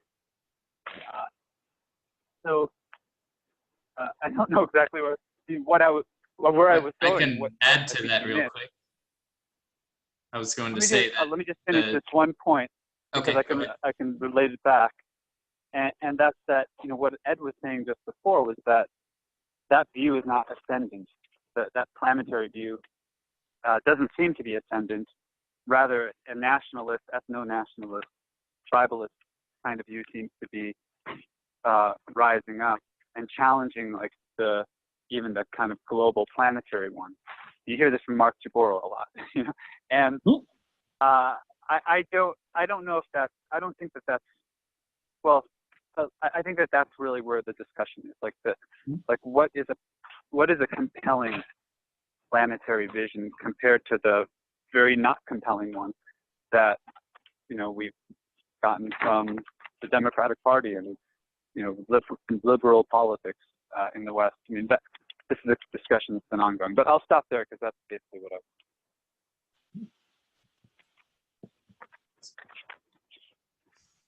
I don't know how this ties in exactly, but go along the lines of space exploration and that view from above, and I think he calls it an absolute island, or it's completely separate from the Earth. So this environment is, he calls it the implantation and transplantation of being in the world one to being in the world two, a separate physical environment that's not of the Earth. And the closest we had before, maybe, which I think parallels more than even having this separate island or space station, is the underwater life. So that was an unknown world for us, and we could swim and kind of catch a glimpse. We could, same way we could gaze at the stars and catch a glimpse, but now in the 50s and 60s, there were individual submarines exploring this underwater realm that nobody had ever seen, and we came back with great pictures and more exploration in there, more submarines and whatnot that were kind of individual creatures swimming in the ocean. So the space station and underwater life, is, at least in my mind, is similar in the sense that they provide this separate view as an island. But then, yeah, like you're saying, we don't fully grasp what it means to be in a completely new environment, or the whole of humanity, the cultural spheres, or the terrestrial spheres don't really, the same human stuff goes on every day. That's all I have to say right now. Just wanted to add that point.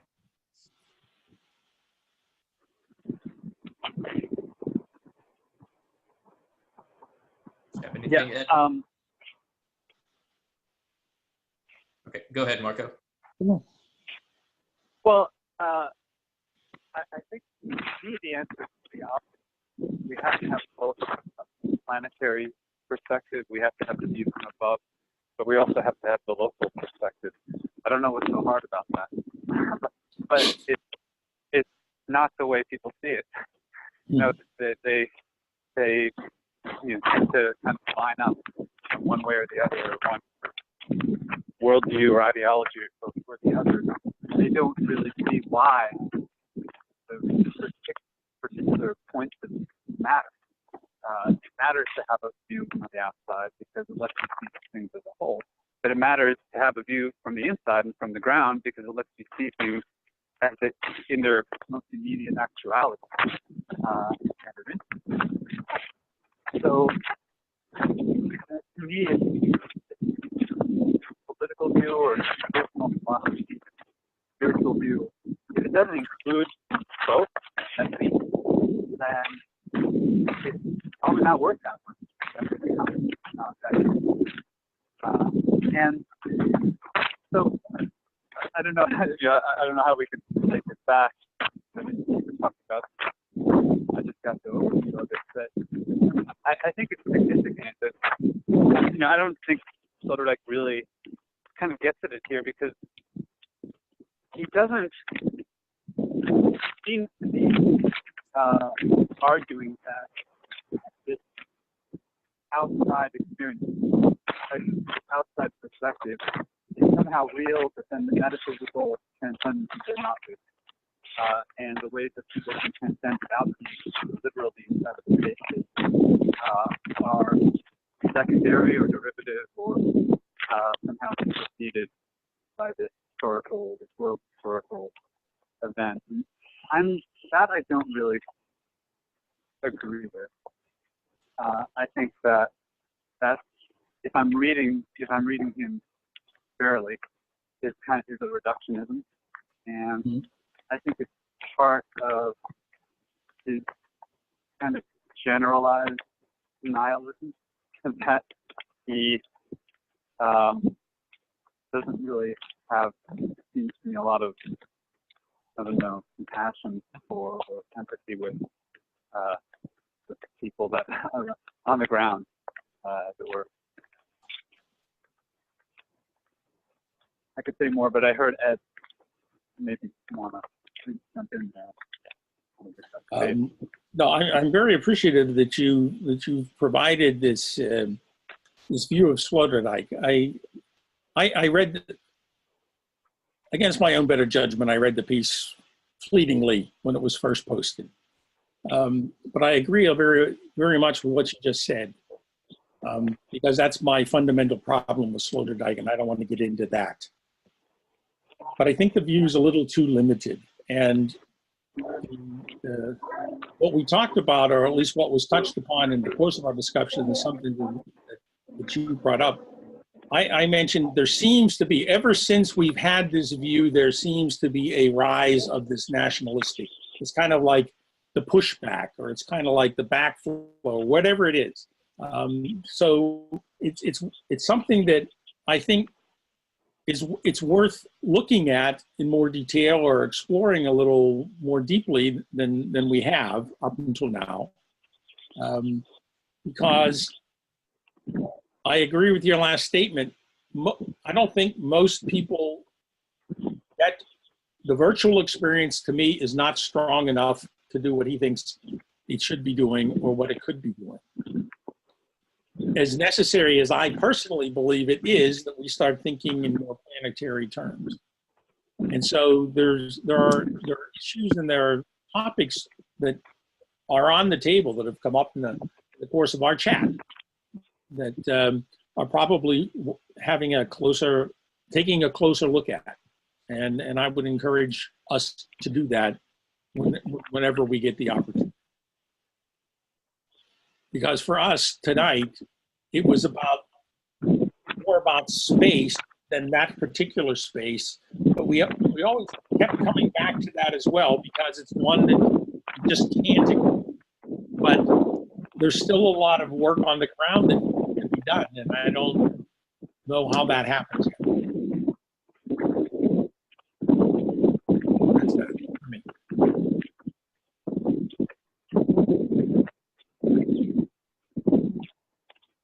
Did you want to say something back?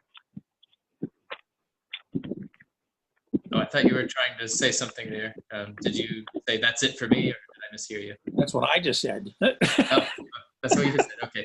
Yeah, your audio, Marco, has a wind quality to it, blowing. Yeah, I apologize. So sorry about that. I'm walking, and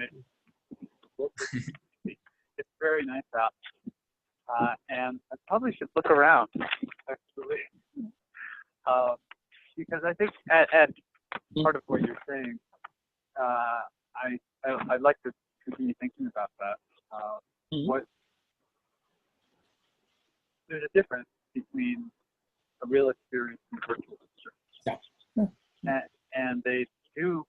It can be fuzzy, and one they can feed into each other, and there are going to be, and there are hybrids, like so-called augmented reality, with the glasses and things like that. But what it means to see the Earth as a whole from space, outer space, literally, is different than what it means to see it in a movie or to just imagine. And is what you asked, is it enough? Like, not having that actual transcendence, is it enough for it to be a cultural or experience? Does that get us out, of the tribal mindset and the complications that we have on the ground? And I think that's a great question. I don't have an answer to it, so it's perhaps a good place to end, because it will give us the rest of the going.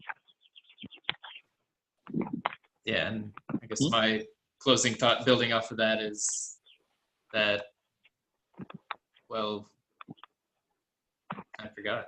No, it's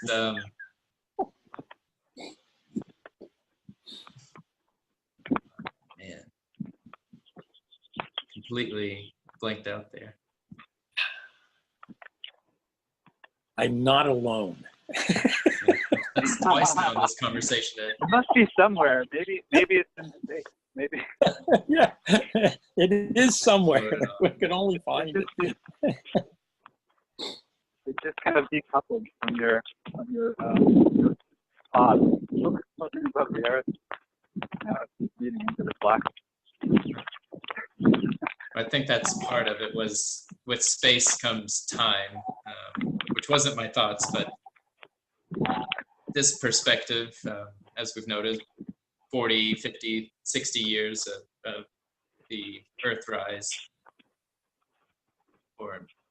and that's a short time frame in the whole scheme of things. So for everyone to follow along with that, it'll take quite a bit more change, ups and downs, and a little directionality towards that vision a little bit more.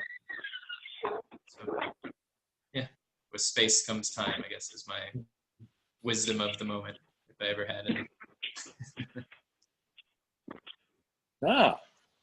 He's back. The eagle has landed.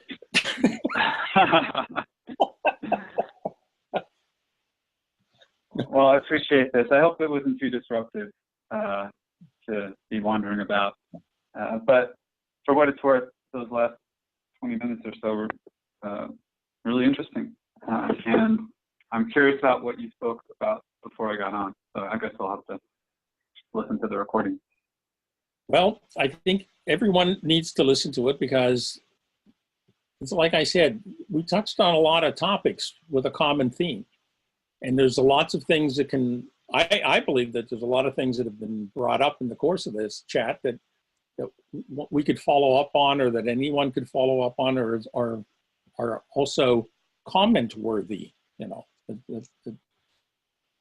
people can bring in their own notions of these kinds of things. It's like you said, Michael.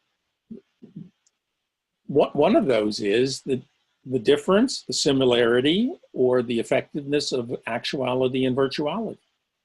It is a real thing, and it is something that affects us. It is something that we're confronted with that we weren't confronted with 20, 30 years ago when we first saw the picture. That picture itself evolves over time, and how it's seen, and how we deal with it, or how we interact with it and whatnot. So there is a dynamic in there as well. So I think there's a few things to chew on that have come up, and it would be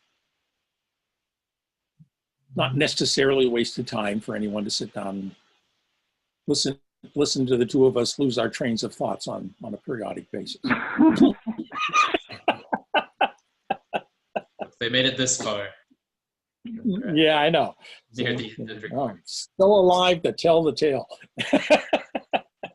in spite of it all. Right.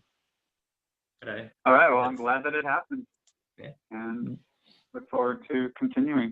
Till next time. Okay. Thanks, Guys, Ed. take Thanks for care. showing up, Marco. What you got to do?